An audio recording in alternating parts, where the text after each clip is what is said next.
Welcome in, welcome in, welcome once again to the newest edition of 3 in, 3 out, the most unique Seahawks recap show in the multiverse. I'm your host, Clinton Bonner, and I am joined by the one, the only, the great Brandon Schultz. And Brandon, while our Seahawks fell 27-24, we will recap the Grinches that stole Christmas, maybe the Grubbs that stole Christmas, maybe matter-of-factly, or better put, it is Christmas Eve. We're recording it. We're holly jolly. We're in the spirit. How you doing, buddy? We are in the spirit. Despite our Seahawks grinching our Christmas, or maybe the Vikings, we can put a little blame on both. But here we are. It is 3 in, 3 out time, and we can feel some balance after mostly frustration after the game. Yeah. I wouldn't say drinking heavily because that's a little too harsh. I was drinking during the game, and then we of course did the show after, right? The instant reaction live and uncatfished, and I had Ubered home and all that jazz, and it was fun, but it was a little fuzzy for me just because I'm having some cocktails while the game's on and eating wings, and I really had to go rewatch this game, and I did that yesterday. And I will preface this with, there were some things where I was like, oh, I'm actually less annoyed or less pissed about this thing. And then on the exact opposite side, in true 3 in, 3 out, sober yin, raging yang fashion, Brandon, I was like, wow, I am more upset about this thing that happened, or this series of things that happened or did not happen. So Funny enough, we had balance once again.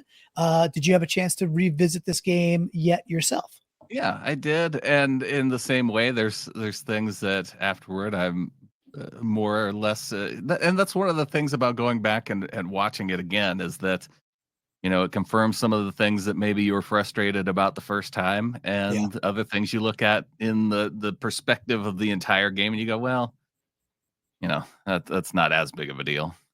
Yeah, these things happen when Justin Jefferson's good at football sometimes, right? And we'll get into that for sure. And that's part of it. I mean, you do.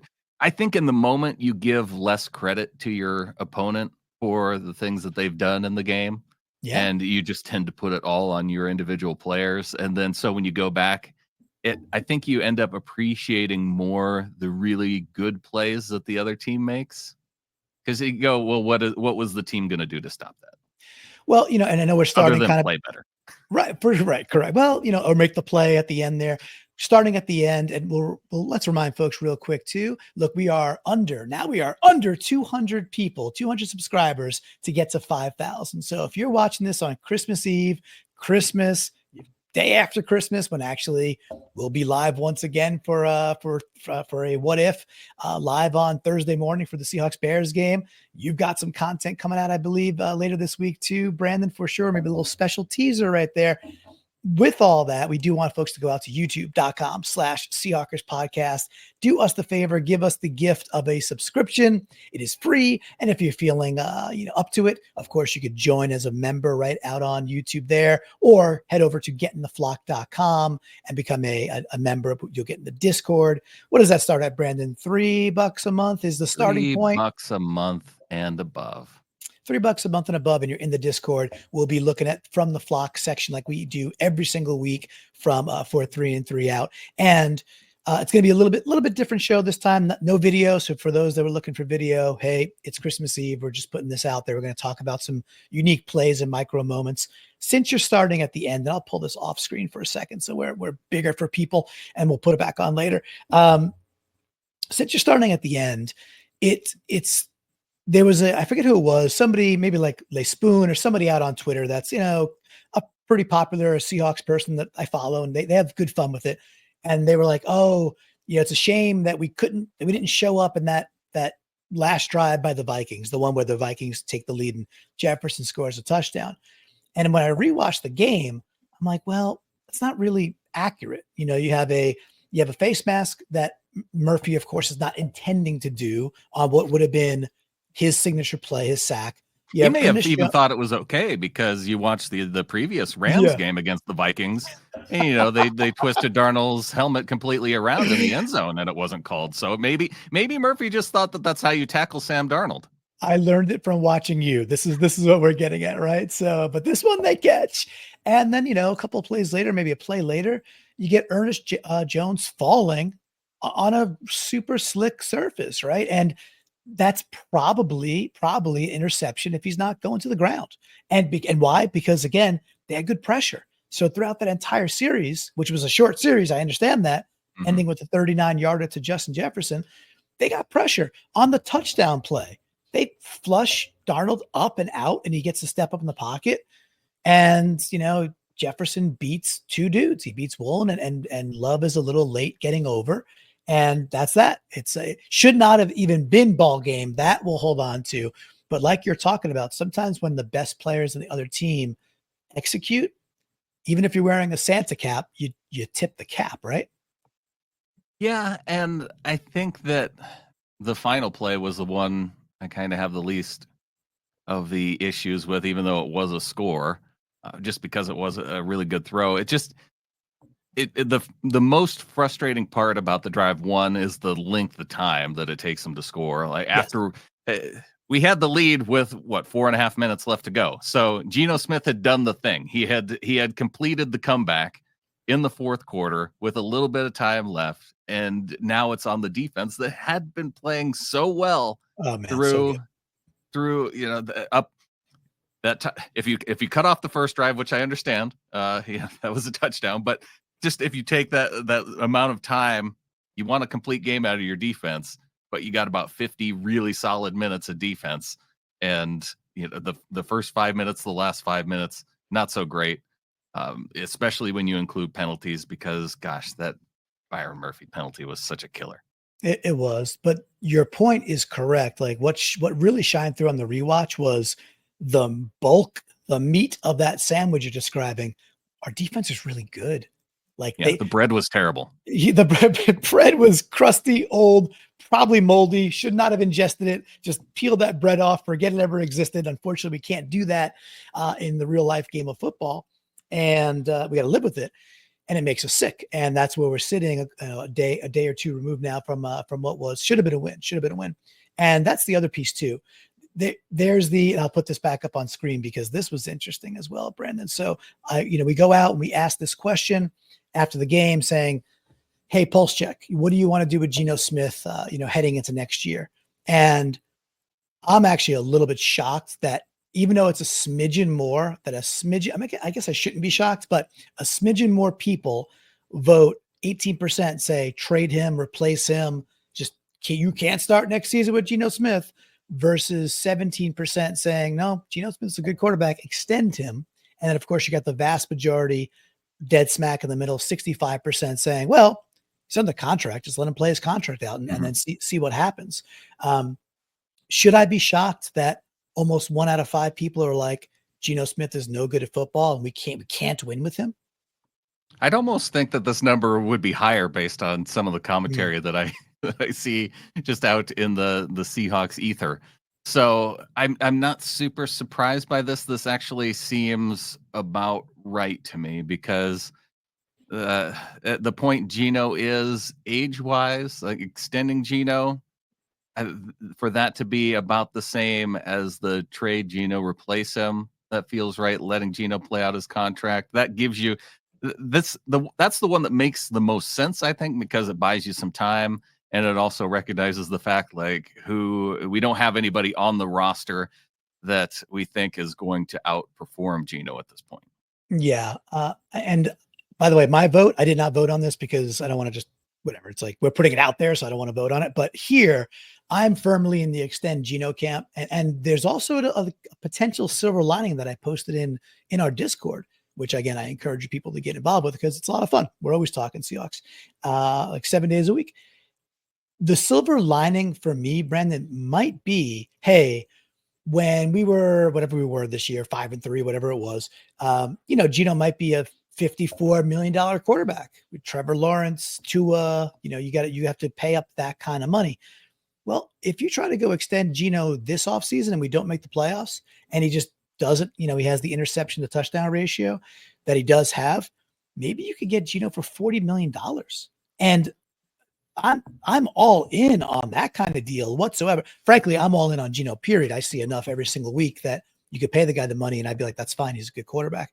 But there might be room here, Brandon, a little negotiating room that we could actually get Geno on a small discount and extend him, get some cap relief, and just get 3 more years of, to me, what is a solid quarterback, and go solve the other issues, which is maybe let's not drop back 46 times in the rain versus a team when we could clearly run the ball against them. Maybe.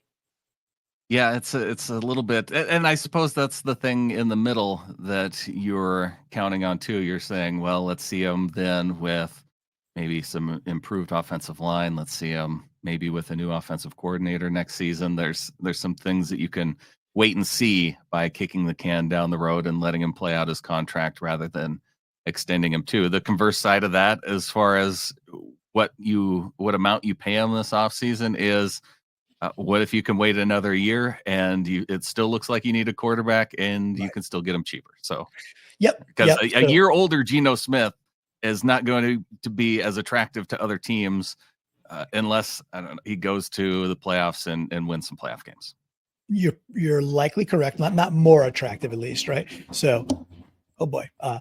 So the piece, that's another piece that's out there in the ether too, is that, oh, there's no market for Geno. There's no market for Geno. I'm like, are you I was tweeting back to somebody or listing out the quarterbacks. I'm like, I'll wait. Who would you rather have? And you start going down the lists of the Cars and the Cousins, and, do you want the $53 million Tua contract? Just go down that list of what would be maybe 10 through 20 in the NFL. And there's no market for Geno. Are you sure about that? I think there's a pretty good market for Geno. Now, again, I don't think it's going to be some 45, 50, $55 million a year level, which I think really a market for Geno when he signed his last contract. I hear you. And now it's another year plus of him playing really, in my estimation, really good quarterback on film in scenarios that I think most GMs and footballers will look at this and be like, they're not making this easy on Geno. They're asking for hero ball week in, week out with a subpar offensive line, with an offensive coordinator who is not making things simple on him, versus what KOC does for Darnold. And I think people will think they can get like Darnold level production in the right system, or Goff level production, which I don't think is unreasonable at all. In fact, we basically saw that in 2022. I think that might be another part of it too, though, is that there's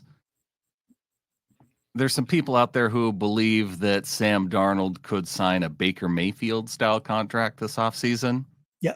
And why not have the Seahawks be that team that does that?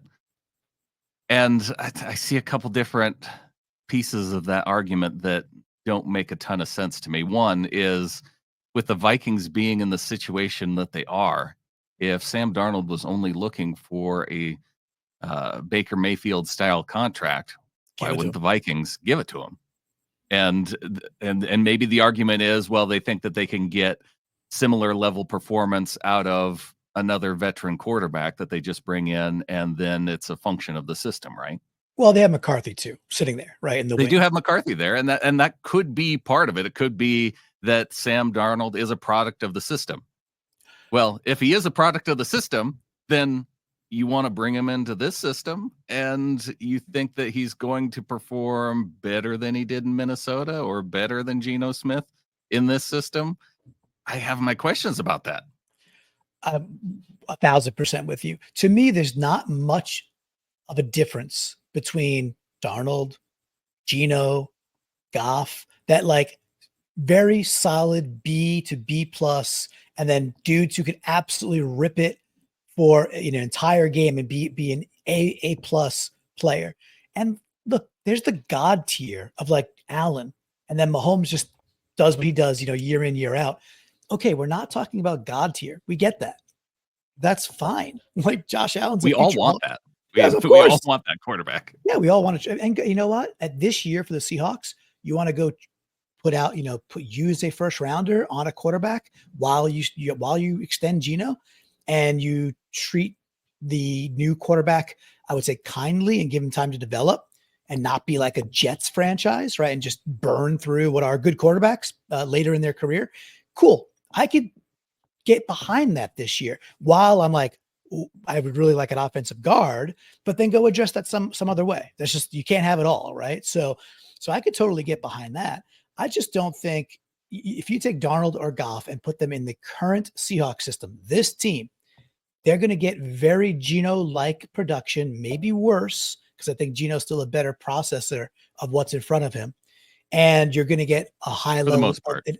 Until you get the random interceptions. I look, the first interception, very bad, not good. Second one, I just don't put on him whatsoever at all. 50 cents, I just don't. It's just, I think, and I'm not even saying it's DK's fault. Like Orlovsky did an awesome breakdown, and Mr. Phil put a great video in our Discord about that. You forget the Vikings rushed 3, and right over Oluwatimi, they were in Geno's lap in like half a second at the goal line. Like, okay, he's fired the ball and he expects his wide receiver to do an out. But as Orlovsky pointed out, he goes, DK would usually intend to get deeper before he makes his out cut. He's like, this is not on Geno. It's not on DK. It's the fact that he was about to get sacked at the half-yard line in half a second with 50 seconds to go. Right. Which again, to me and to you probably is also like this compounding of 46 attempts in a really tight ball game. And everybody's like, oh, it's 43. No, he dropped back 46 times with the intent of throwing the ball, and he scrambled a couple times. Complete imbalance. So look, most people are still on, let's at least keep Geno for one more year, which I'm all for. So anyway, that's that part. All right. So you want to get into the ins and outs and talk about the rest of the team? What do you think? Oh, shoot. Are we there, Yao? We could be. We could be there. We could be, and we could talk DK. We could talk, do you want to take it there for a second and talk a little bit about DK? Oh, let's go ahead with what you have planned. Okay. This is just like every week. I'm just here for the ride. Okay, cool. Well, I guess we have multiple things planned because I do want to put this up on screen nice and early-ish, as we're about 15 minutes into this already, that on Saturday night's all right for fighting, Brandon, and we need some Redbirds to come out with some fight. We are going to be hosting a Seahawkers podcast watch party. I believe I think the game's on CBS. That won't really matter. What we'll do is we'll put up it'll be on YouTube, and we'll put up the stream, and we'll just kind of help to try and sync everybody early on. We'll say, okay, we're at this play right now, this first down, whatever it is, we'll sync at the kickoff. So we're all trying to watch it together as best we can. And then we're going to host the game live and do live commentary. And Brandon, if you're up for it, I think we should share the StreamYard link with our Discord members, another benefit, and pop them in and just get some guest stars throughout the game. What do you think? Another reason to get in the Discord. There you go. So everybody could go enjoy that. So that'd be a lot of fun. And there's like a Doctor Strange way we can still make the playoffs if the Rams actually win this game, but it's really, really, really hard. Like it's almost impossible. It involves like literally 17 other games, and the 14 of those 17 have to break our way, and no thanks. So we'll be going for the Redbirds and not for the doo-doo head McVays. Brandon, is there a go-to snack that you feel you're going to have for a watch party of this importance? Oh gosh. Day after Christmas, mind you. No. Oh, for the Seahawks game. I'm saying no. Oh, you're right. No. I'm saying watch party. I'm getting all confused. Watch party, go-to snack that you're going to have with you. Gosh, I don't know. I haven't even thought that far ahead yet. I'm still in Christmas mode. How about leftover Christmas cookies? Might there be some? No, there's no chance.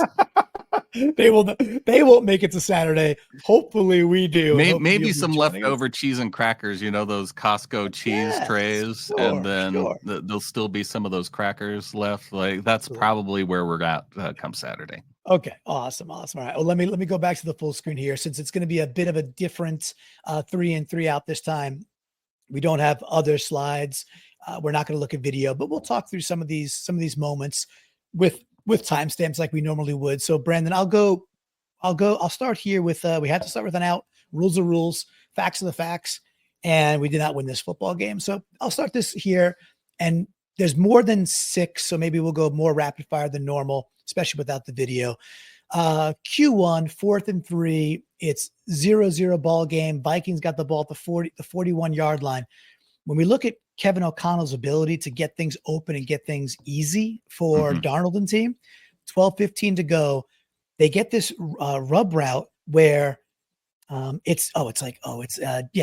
Naylor, right? So not exactly a threat. Jalen Naylor had 1 reception for 5 yards in this game. Not a big threat. So he's over on the left-hand side with TJ Hawkinson kind of in the slot. So he's inside him there. And Naylor just goes on a go route. And both Trey Brown and Jenkins get caught up with him.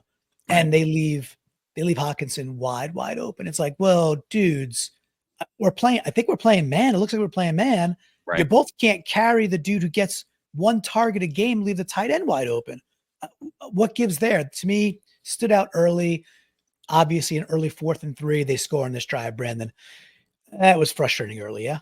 It was frustrating, and this was one of the ones that you go back and look at it, and you're like, based on the defense that was called, how do they execute this in a way that that they can have some success? And I look at the way that the Vikings executed, and it was so well done. I don't know if we end up getting in position. Now, if it's in zone, then you're talking about passing guys off, and you can still play man, but have zone within it. And it could have been one of those things where it's communicated, by those guys at the snap or some other way.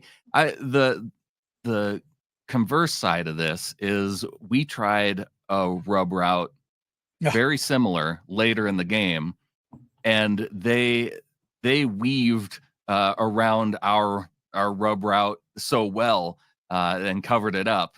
And it was just that contrast, even on that one, those 2 very similar types of plays where I go, well, that's a better coach team. So it almost, to me, this points a lot toward the coaching difference in these 2 teams. And another reason why I think that the Vikings were favored in this matchup. Yeah, good points. We did have, I will point out, we had a successful rub route that freed up JSN. So JSN's touchdown, Lockett does the thing. Like Lockett goes ahead and he absorbs 2 people and he kind of sells it a little bit. And it springs JSN free just for a moment in time. And Geno's just beautiful drive, beautiful ball there as well. So we did get over on them a couple times with the rub route too. That was an early out, keeping this one a little faster paced on Christmas Eve because we got things, people. This one to me, I'll flip to an in, Brandon. So Q1, 8:01. It's now the kick return. Never fun when you either win or lose the coin toss. The team takes the ball and they score 7 points and they take 7 minutes off the freaking clock. It's like, oh my God. And then you play really good defense, right? Again, until 4 minutes to go in the game, 3 minutes to go in the game. Yeah, 4 minutes to go. But so one of the things where I was like, ooh, this was better than I remember it live while I was having some beers. But I'm also mad that it took this long to get here. Just in general, Kenny McIntosh as a kickoff returner is really good. He's the guy where you're like, ooh, he could break it. He had like a return to the 37. He had a return to the 35. He's a one cut kind of dude. He looks quick enough. And every time he's touching the ball, again, kickoff return. Punts are different. And if you want to put Darden back there and secure the ball, A1, and then if he does okay with it, cool. But he just catches the ball. Great. All good. But Kenny McIntosh, Brandon, on kickoffs, he's been on the team for 2 years.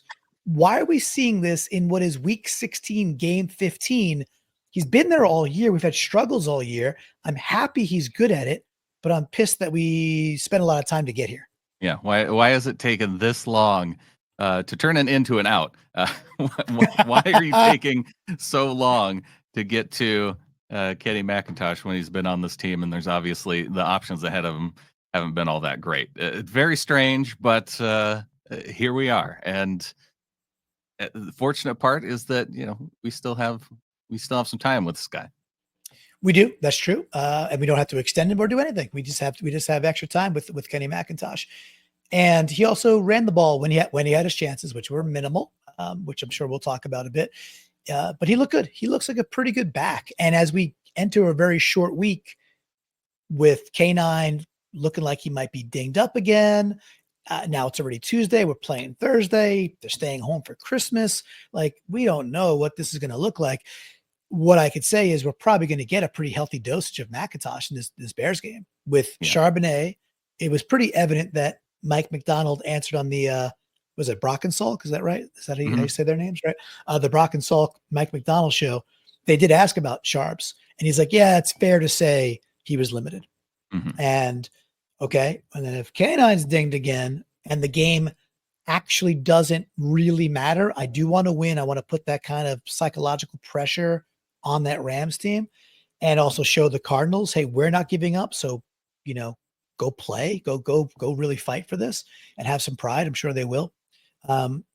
But I think we're going to get a healthy dose of McIntosh. We're going to get a healthy dose of McIntosh heading into Thursday. What do you think? It's possible, yeah. If Charbonnet is going to continue to be limited, and I'm kind of okay with that. I mean, we saw a nice catch from him out of the backfield too. So 4 total touches in the game, but he's at that point to where, okay, I've seen him now a few times, and I haven't seen anything that turns me off of him, that makes me say, well, let's see what George Holani has. And I want to see more Kenny McIntosh. Yeah, I think he's good. I think he's solid. And if we have to get to Holani, I also think he's pretty good, which also screams taking 2 running backs, second round back-to-back years. We'll see how it all plays out. All right, I have another out. This is not going to be in out order. We're doing it differently, like we said, just kind of going more chronologically this time. So we gave the whammy a day off, and so we're kind of dealing with that too. Whammy we all need a little rest sometimes, right? The whammy needs a day off. 3D printer, it's looking for work. We're hoping to get back on that thing. It's probably frozen at this point, I'm sure. Brandon, the heat lamp is en route. I put in the order just with the expectation that we're going to need it after the Bears game. Thank the maker. Thank you for thinking ahead. I appreciate you. So here's another out, more chronological than usual. So Reed gets that huge sack. Reed played a nice game. Really good game. Really, really good. He had that batted down pass. He had a sack. The other part about Reed, just quickly, is that I think within the last year or two, he might have became the new Captain Thigh Arms, because his arms have gotten exponentially bigger. Al Woods left, and the energy had to go somewhere, and the thigh arm had to go somewhere.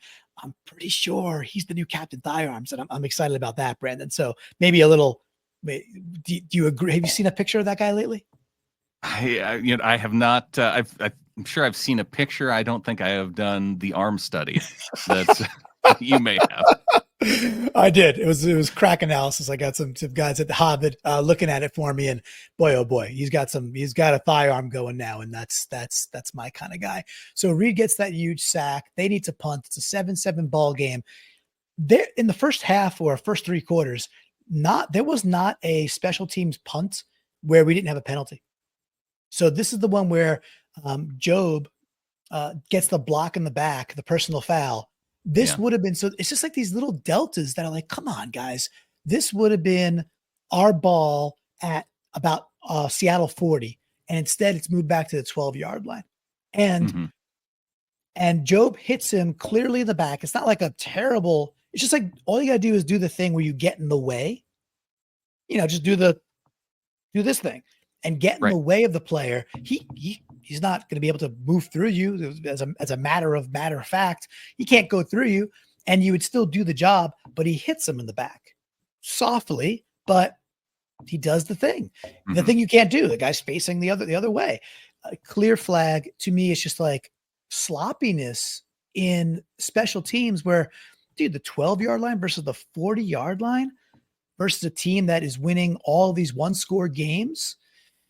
We got to tighten that up, Brandon. So that was a quick out for me. Was Job he played pretty well in the corner. I like him, but can we be a little cleaner on special teams and stop with these unforced errors? He played okay on the corner in this game, and then maybe part of that too was the opponent that you were up against. But he did give up the most yards of any corner And one of the clues to that is I looked down the list and I did see that he was the leader in tackles on the Seahawks defense. And I thought, oh, well, how many times did they throw against him? Well, they targeted him 6 times. The receiver caught it 5 times, and they got 55 yards off it. So not a ton of yards per reception necessarily, 11, which still probably not the worst. I think they credited that 39-yarder against Love late in the game. So he ended up finishing with the highest yards per catch by any member of the Seahawks defense. But still, 5 catches, 55 yards. That is where they were going majority of the time, was up against Josh Jobe. Which makes sense. That's probably where you go pick on them. And we saw the Jets do that as well. Devontae Adams picked on him a little bit, even though Rodgers missed him a couple times. They were picking on Jobe. And that's probably where you would go pick. And obviously Trey Brown got picked on a little bit. He had the bad offsides penalty. And then the next play, which people are like, oh, and then he gets burned. Again, it's like, sure, he gets burned, but he's like an eighth of a step behind Justin Jefferson, and Darnold puts the ball. It was a crazy throw. Perfect. I mean, like, that's what good quarterbacks do when they have a clean window and time. The bigger issue was the penalty, where you just got to line up in the right spot. Yeah, dude, you can't do that. You can't. And that was the one catch that he gave up on 8 times that he was in coverage. Yeah. So, big play Trey actually played pretty well, but the big play was a really bad mental mistake at a very inopportune time, which makes the loss frustrating because that's kind of what got us there. All right, I got one more out before we get back to an in, because the whammy needed a day off, like you said. Whammy, wham, last Christmas, right? So there's those things, Brandon. All right, so I'm going to give you some numerics because did they borrow our whammy? Did Wham borrow it? The ghost of Wham borrowed the whammy on Christmas Eve, and I'm okay with that. I'm okay with that because that song delights me every single year, and I'm all for it. I'm all for it. All right, you are pro Last Christmas? That song's fantastic. It's top three Christmas song. I love that song. It's a beautiful song, great melody. Okay, you could be wrong about this. That's fine. I'm going to give you some numerics here because sometimes, I like to throw out these numerics and be like, hey, do you know what I'm getting at? And typically you usually do. So if I were to give you these things, Q1, 238. Okay. And then the next numeric I tell you is Q2, about 245.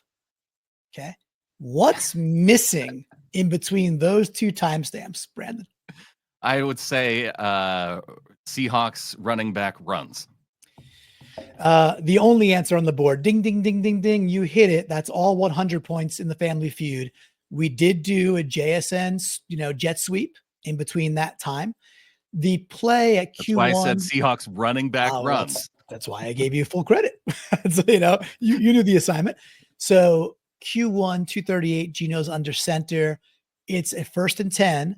And do you know what the result of that play is? Do you remember how many yards K9 gets on that play? I believe he got a first down on that run. 11-yard first down. 11 yards. Okay. Let's never do that again. It works so well. Let's never do that again. It is a full quarter, give or take 7 seconds. A full quarter. And yes, the Vikings possess the ball during this time too, but there's multiple possessions.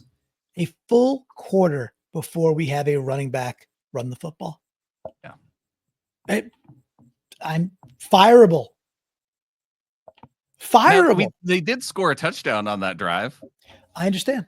I understand. And then we got the ball back and threw the ball again. And look, the thing that 3 straight times. Yes.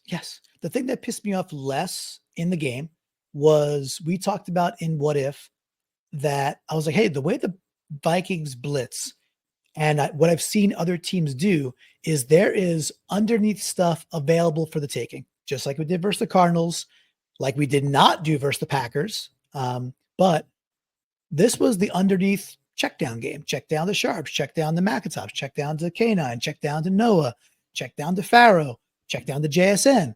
Mm-hmm. There was plenty of that. And Geno was really good. They were ready for that. So that part, I'm like, okay, Grubb, I could see you had them ready to rock and roll and you had outlets a lot of the time ready for Geno. And I could applaud that. Not let good things be good things. That doesn't mean everything Grubb does sucks. Good things are good things. I can't forgive going a NFL quarter without running the football in a game that's super freaking close. So I don't know, Brandon. It happened again later, not as bad, but it showed up again in the third quarter. So, I mean, for me, fireable. The guy should have been gone weeks ago. I wish we had made a change. I was at this point a long time ago, and so to me in this game, I wasn't as frustrated about it, especially when I went back and watched, because a lot of it is a lot of short stuff. The attempts that they didn't get to K9 in the run game, they got to the pass game. So it was, they were still keeping him involved somewhat. It was just, the penalties ended up being more of the issue for me. So many false starts. You talk about, between the false starts that ended up backing them up early in drives and making 1st and 10s into 1st and 15s, or, and then compound on top of that what you brought up in terms of the punt penalties. It just, we were always putting our offense at a disadvantage, and maybe not always, but I mean, like 75% of the time in this game, putting our offense at more of a disadvantage than it needed to be. Yes. And I'm not sure I even have this one flagged. Maybe I do, but I hinted at, we had some other opportunities to run the football later. And the time that we got a break and it's 1st and 5 and we pass. And it's like, so there's to me, there's two things you could do 1st and 5 when you're like over the 50-yard line. The first thing is you get under center, you play action, you drop back, and you take a shot. You take a legit shot. Like, let DK go try and get one. Okay. Or try to spring lock it on something, on a flag or something like that, and just scheme it the right way. Okay. That's not what we did. Or you say, okay, 5 yards. We have 4 downs to get 5 yards because you're automatically in 4 down territory. We can get 5 yards. We're going to run the football. And this was on the heels of McIntosh coming in earlier in that series and having success on the ground. Mm-hmm. So we talked a lot about, OCs kind of have to, especially an offensive coordinator, which is an OC. They have to have a feel for what's working and when it's working and what do you pull and when do you pull it, which is why people love McVay, because he pulls things at the right time. Grubb to me just has zero, which is a problem with Waldron. Waldron to me could not string things together and we would stall out. And I think Grubb is just as bad and just as guilty with not understanding that it's 1st and 5, get under center, run the ball 2, 3, 4 times. You're going to get 5 yards. You're going to get 5 yards and you're going to have a fresh set of downs. And now you're in field goal range. Unforgivable stuff, man. So, but Brandon, I have good news. I have very good news. We're at the last out. Well, no, but we're going to go to an in. So let's head to an in. All right. So this is right after Geno throws the first pick, which was bad. It's 14-7. Vikes got the ball at the 31-yard line. And I've been saying for a long time now, plays happen before they happen. Mm-hmm. Because things pile up on each other. And so momentum shift. It's 14-7. They got the ball back. Crap. Darnold's under center. Jones is in the backfield. They're overloaded. They got 12 personnel. Both tight ends are stacked to the left. We covered this on the What If show. I was like, hey, they're going to do this thing where they put both tight ends, they motion the wide receiver over to the strong side, and then they'll toss it to Jones, and Jones will look to cut back against the grain. Mm-hmm. And it was working really, really well for them. The only problem is the last teams they've played don't have Leo Williams, and we do. So the entire line's trying to slant against where the power is so he could get that big cutback lane. And man, oh man, Leo gets across Cam Robinson's face. He splits the guard, gets across Cam Robinson's face, the left tackle, who's trying to kind of wash Leo out. And he gets down the line, and it's a gain of 1. And Tyrese Knight is there to help clean it up as well. But this is just Leo being really, really good at football. The next play, Mafe gets around the corner, beats Cam again, and it's a sack for a huge loss. So those two plays back to back, the momentum stopping that Leo created every week, that dude, whether he's getting sacks or not, Leo's still having a really, really good year, and I want to celebrate it. So help me celebrate that, Brandon, please. Yeah, Leo Williams, he led the team in stops, and this is another good indicator of where you can have a stop on first down, limiting Aaron Jones to just a yard or two on that reception.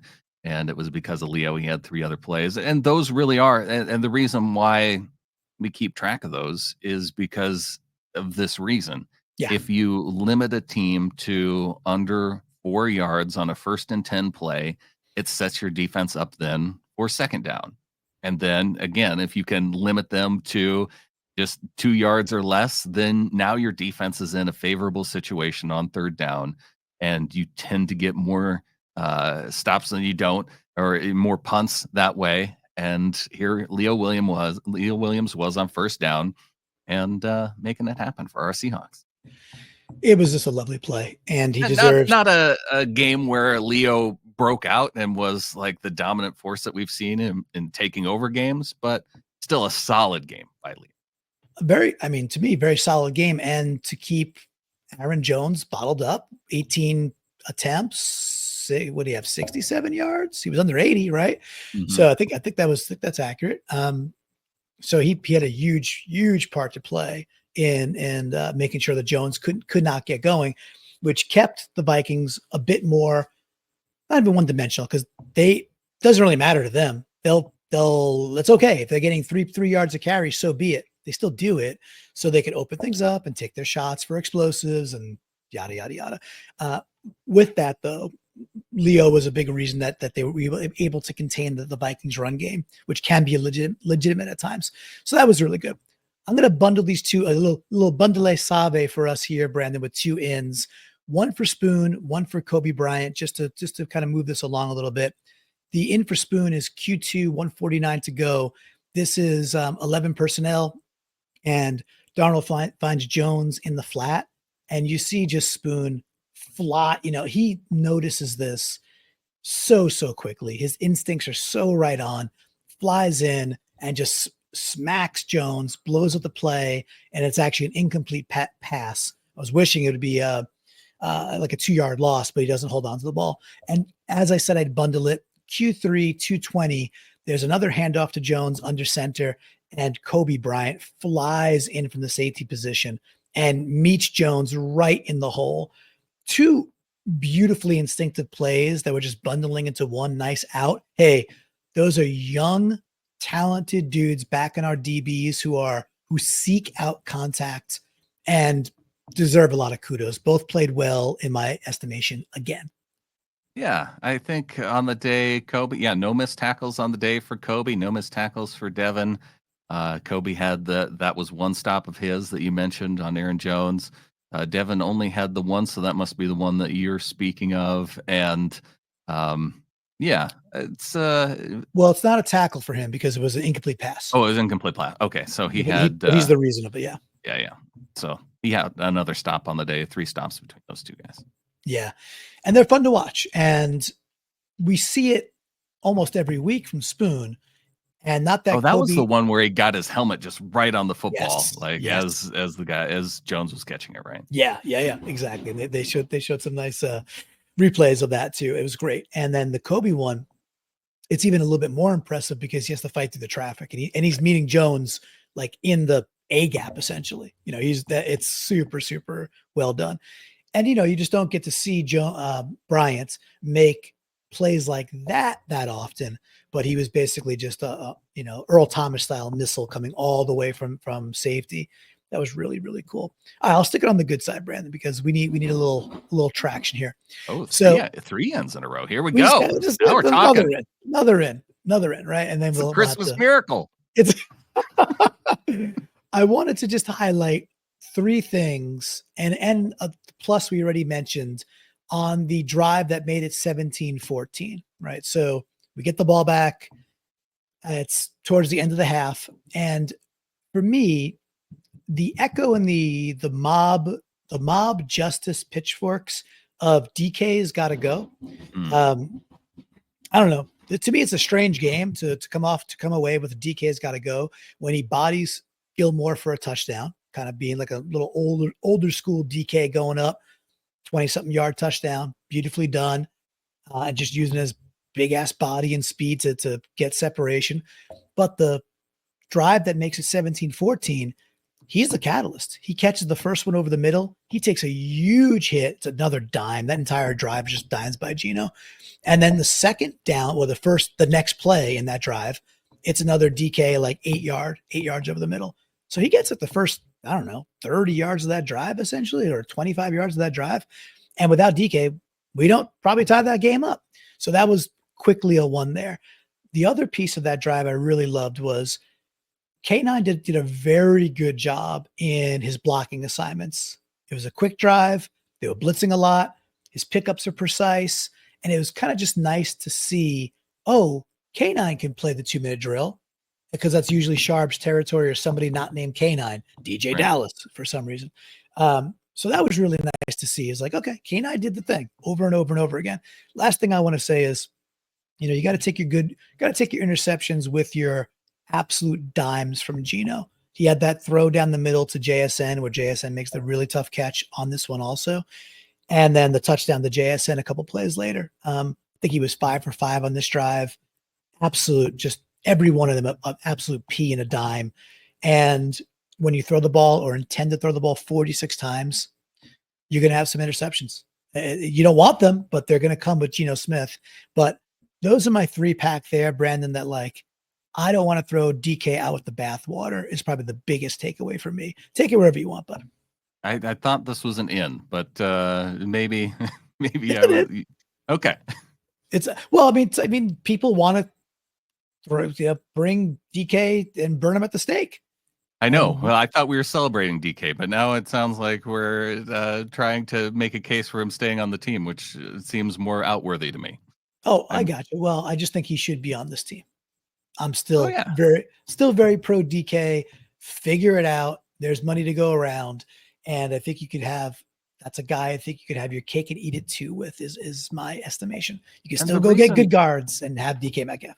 Yeah. And the reason why we're talking about extending DK Metcalf this offseason is because this is the prime negotiating window for extending DK Metcalf. If you were to let him play out his contract, I think it looks a whole lot different than if you let Geno Smith play out his contract. And because after DK gets to the end of his contract, the market for DK Metcalf is going to be much bigger because he's a guy who is very unique in terms of the things that he, his one for his size and his speed and his ability to, be 1,000-yard receiver year after year after year. But if you're talking about off-season trade chips in terms of, this is where it gets tough for me too, because he's probably your greatest trade chip if you want to find ways to, if there's and the only way that I would say that you would use this is if you need him then to go up and draft a quarterback, but then you're bringing a quarterback into a situation where you're going to give him, and maybe you're thinking more long-term. So maybe not the case, but to go from JSN and DK Metcalf to JSN and Jake Bobo, not knowing what the status of Tyler Lockett's going to be beyond this year. So it as much as of a big trade chip that seems like, then you're having to go out and find another receiver in the second round this year or drafting in the first round a year later, when I would rather be looking for offensive linemen too. It almost seems like and that's why I'm more of an advocate of paying for guys that are already here on this team, because now you're not drafting at that position. It doesn't turn into a position of need. You're at a solid position when you can go and then pay some of these other. We're probably going to have to pay some other guys on the offensive line here in the future too, and that's what I think just doesn't. I'm having trouble making sense of it. If that's the argument of trading DK Metcalf just to get some chips for the first round. I think the logical devil's advocate Some people don't think he's good, but like he's a mid receiver. And I'm like, your definition of mid is factually incorrect, right? So let's start there. People are like, oh, he's just mediocre. I'm like, you're out of your freaking mind. If he's mediocre, you're just out of your mind. Like, at least give the guy credit. Be like, yeah, he's a well above average NFL receiver who has huge, nice touchdown potential. It's weird that this mediocre receiver is breaking so many Seahawks records in right for 6 years. like, For 6 years, 6 years right? straight. Yeah, he only broke Steve Largent's just this past week, right? So that might be something. And he's been basically remarkably healthy for 6 years while being the dude that he is. He takes his shots. With all that, the devil's advocate side is it's a position of abundance in the NFL, and that's, I think, a truthful assessment. There's more and more talent each and every year coming out of college that are really good wide receivers.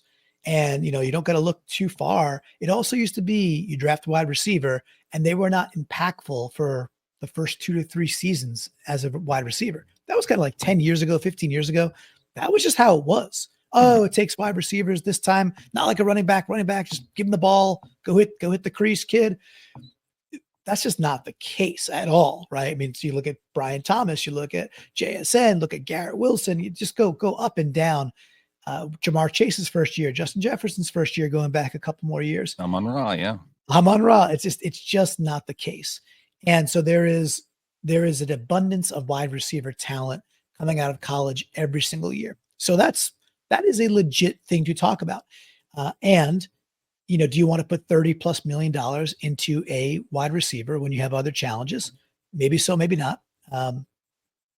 With all that, I'm still a believer that, again, we're still talking about a team that is like 20 something in offense that really ought to be top 10 at the least, if not top 8, pushing top 5 with the amount of talent we have.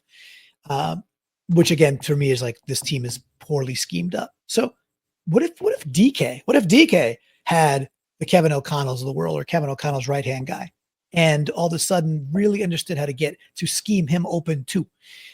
Anyway, I'm a believer in the guy still, and I wanted to kind of have that discussion with you. So I'm glad we did, Brandon, because I still think he has, I know what he is. I know he's a very good NFL receiver. Right. I still think there's greatness in there that can be brought out with the right system, where he could get back to a 12 touchdown guy, 75, 85 receptions, 12 touchdowns, 1,100 yards. I know it's in there. I think he's being, I think we just got to get a scheme that works for him. So anyway, that's my if you're pro trade, it doesn't have to be this offseason. You can allow him to play through his contract. You can allow him to go to get to that free agent period. Then you can franchise tag him, and then you can do the franchise tag trade type option.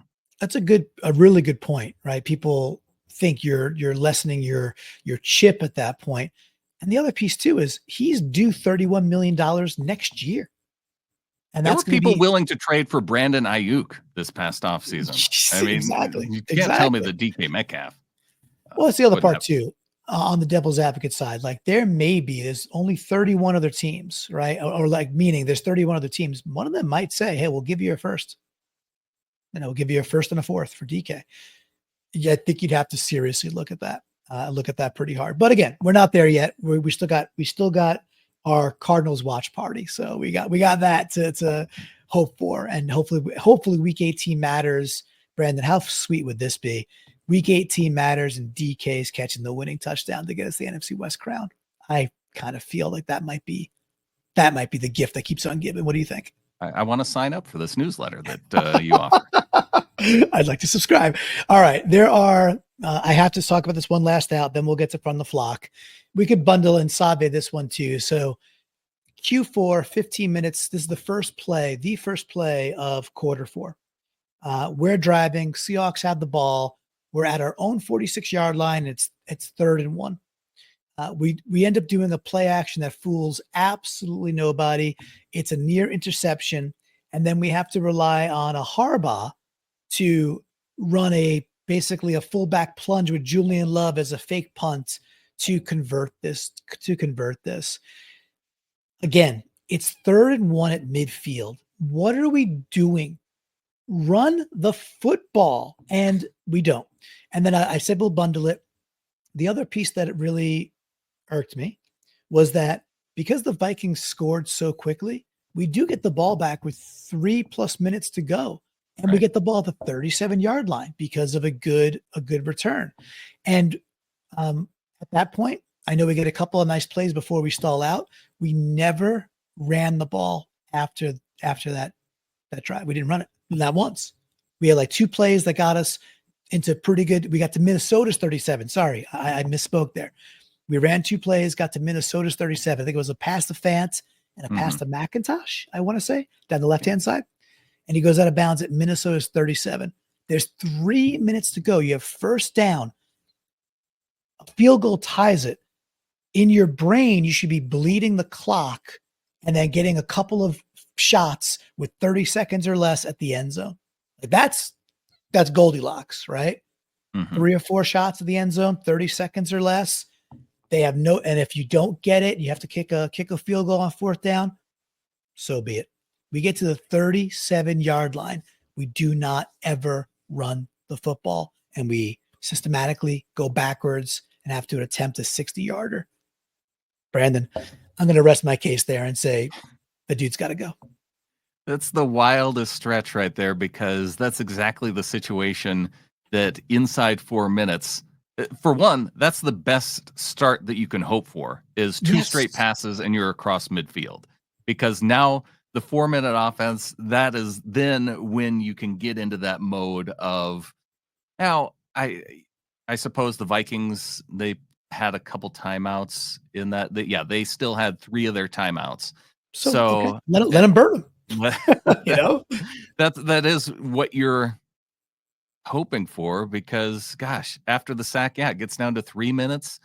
Say on first down, you are running the football instead of taking a sack. One, you're staying in field goal range. Another point is that you're forcing the Vikings to start thinking about using their timeouts.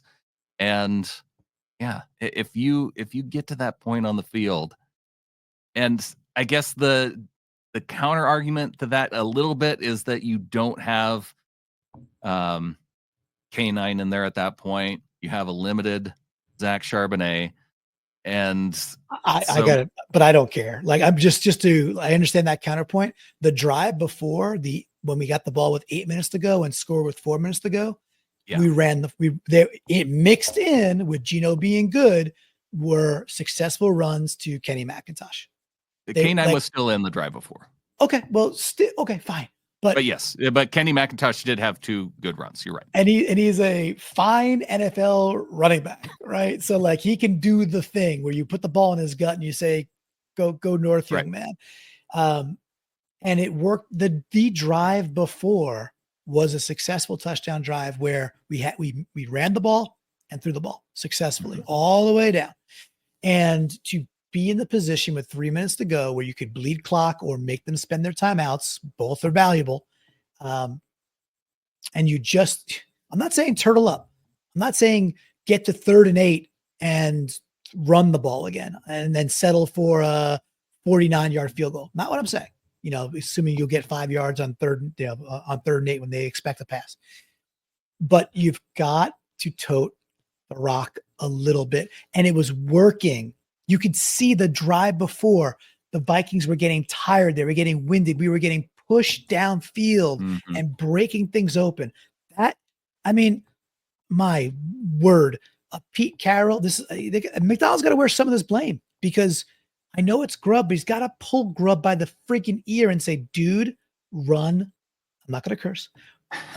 Run the football. And you made another great point that I think we should hammer on a little bit more, is that Vikings drive was so fast. Yes. Like, the defense did not have a ton of time to recover then from the previous Seahawks touchdown drive they started at 10:37 and it finished at 4:21. So they were on the field for 6+ minutes of game time, which was a whole lot more than that. So Then they get the 30 minutes where the defense is barely off the field. They're back on. After the 2 complete passes, that is the prime position to start pounding them up the middle and see if they can stop you. Because if they can't, you just keep cramming it down their throat, making them take timeouts and on the way to the end zone. And then if you get to the goal line and you just can't get it in, you're in prime position to kick a much easier field goal than 60 friggin' yards. You take a chip shot. So it is this to me, when I said some things are less frustrating, some things are more frustrating.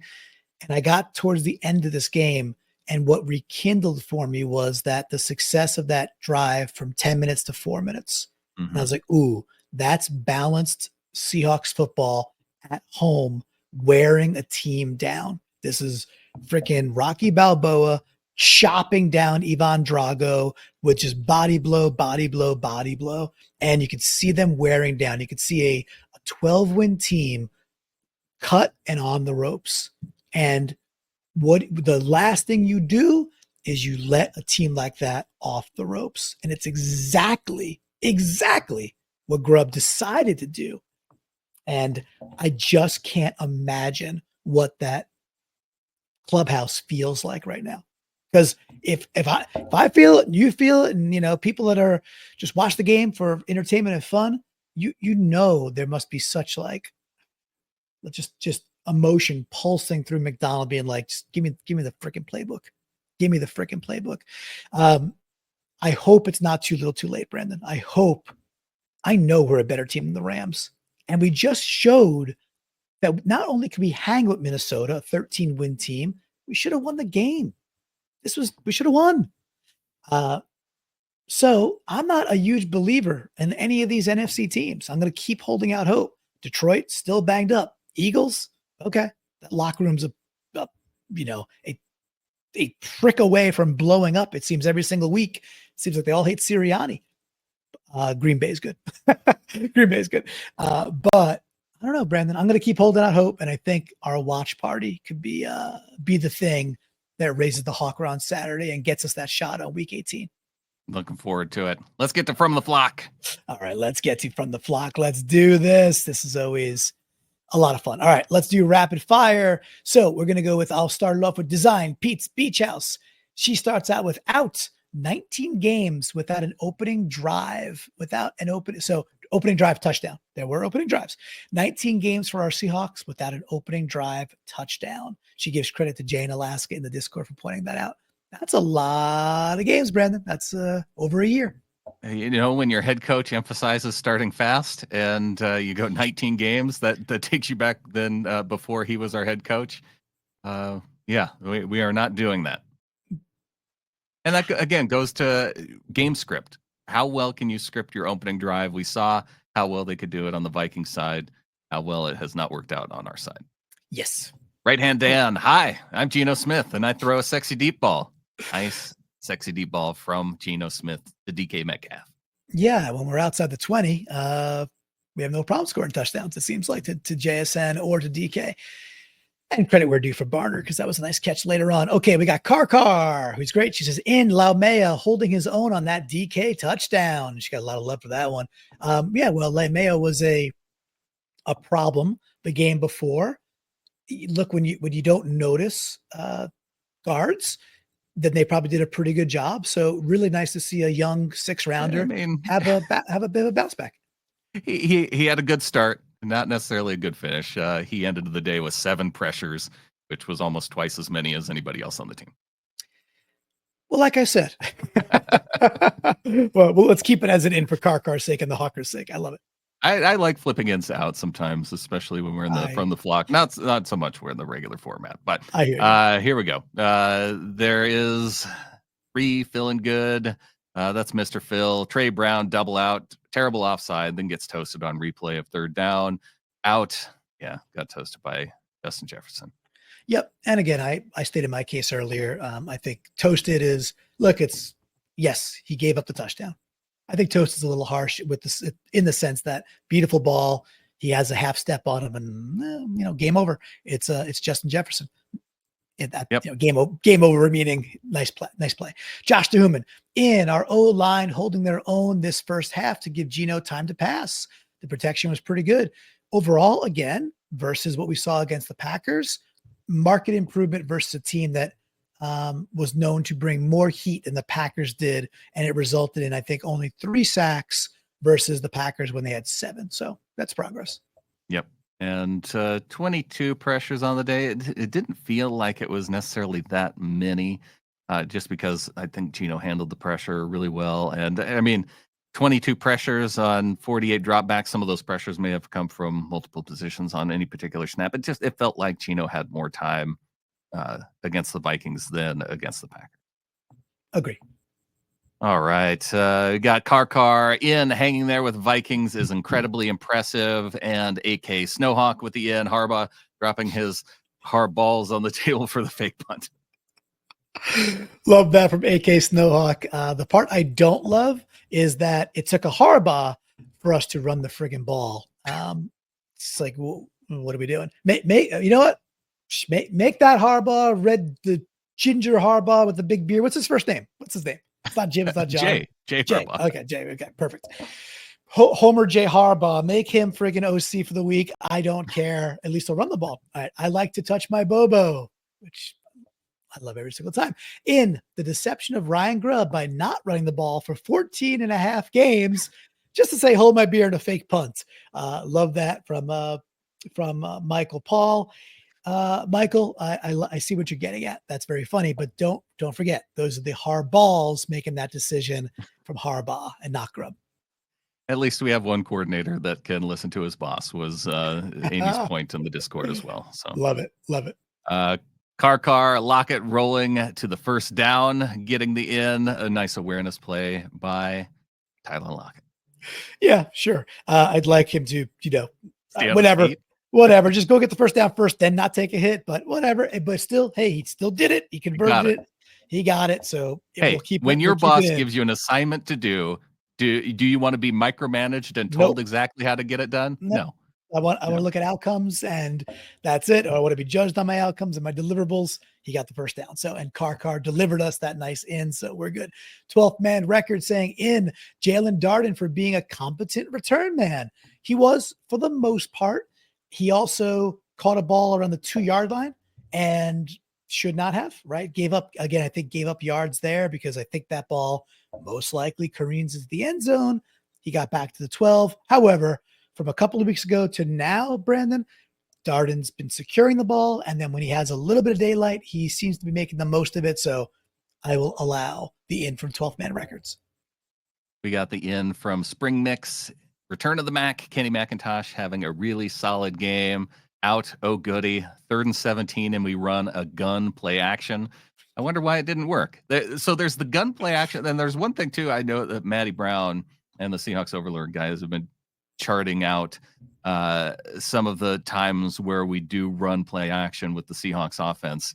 And one of the things is a continued effort to run play action to the weak side. Yes. When our offense never runs to the weak side in formations. And strong side, weak side. Strong side is generally where you have your tight ends. And it makes more sense. You want to run to the area generally where you have more blockers, right? But if you never run to the weak side where it's just a tackle on the end and no blockers, the defense, if they just never have to worry about not having to tackle anybody off of the weak side, they're going to ignore it. And they're definitely going to ignore it when it's play action. Yes. And just for folks that are trying to mentally process that, it's like, so what happens is the point of play action is very often, if you've got safeties down the box, or of course your linebackers, is you're play actioning and you suck them in. They think it might be a run and they have to wait. They have to wait to decide that. Because it is their job to stop that run. Correct. At the defensive line, Correct. So Brandon's point, which Maddie and Griff have been making for several weeks now on their very good podcast, is we are fully tipping our tendencies. So when we do play action, it is under a certain look, which we never run from. Right. So the linebackers just know this is a fake. They're not running the football. from with this weak formation. They're not doing it, depending on the way Geno opens his hips. If two dudes, yes, they know ball really well, but if they could point this out weeks ago, how could we not know that and make changes as a professional football team? That's the thing, right? And hence why it's been a very frustrating season. Okay, let's just go with this one. Design Pete's Beach House. Amy saying out. Grubb following the best drive with the worst drive. Yeah. She ain't wrong. KDO saying, if only we had followed with some Wildcat, which is something that Ryan 911 is constantly calling for in the Discord. Oh, yes. And Frost, he got his converted fake punts, which we talked about earlier, too. I think that's it. I don't see any more. I think we just stopped right there. You know, it's funny because sometimes after the game, we get more that just trickle in. Yeah. After this game, people are like, nope, I'm done with it. Yeah. I am done. That was trash. Can it? That was so not even Bloomy. Bloomy's not even. No, Bloomy took off Christmas too. Yeah, I guess so. A lot of fun though from the flock, right? So that was good fun, and we'll put this back up on screen as we wrap here on this Christmas Eve. Hey, the biggest gift you could give us. There's two, but the free one would be youtube.com/Seahawkers podcast. Go out there and please subscribe. That'd be awesome. And again, if you are in the giving season, you have the funds. Getintheflock.com. You can become a member of the flock. And then at $3 or more per month, you can get in the Discord. There's a ton of members that give well over that. And, we're very grateful for that. And Brandon, you make the $12, the 1212 and above a part of the flagship show every single month. And they get to read it off in a special way, which is super cool. So if you got some extra money as the year ends and you want to join the flock, we'd love it. You don't have the money, spread the Seahawks cheer, subscribe. It's free, and we'd love to have you as part of this. And remember, the last thing, Brandon, is we will be featuring and having that Seahawks watch party on Saturday night. What do you think? Start at 8 o'clock Eastern, kickoffs like 8:15. That feel good for you? It feels about right. And just enough time to get ready, get your snacks together. I hopefully will find something more than just leftover cheese and crackers, but we'll see. I've got days to prepare now. I'll be waiting, as we all were, with bated breath. What will Brandon be snacking on as we cheer against the doo-doo head McVays? We cheer for those Redbirds to give us a chance and make Week 18 matter. And I think with that, there's only one thing left to say. Go Hawks. Go.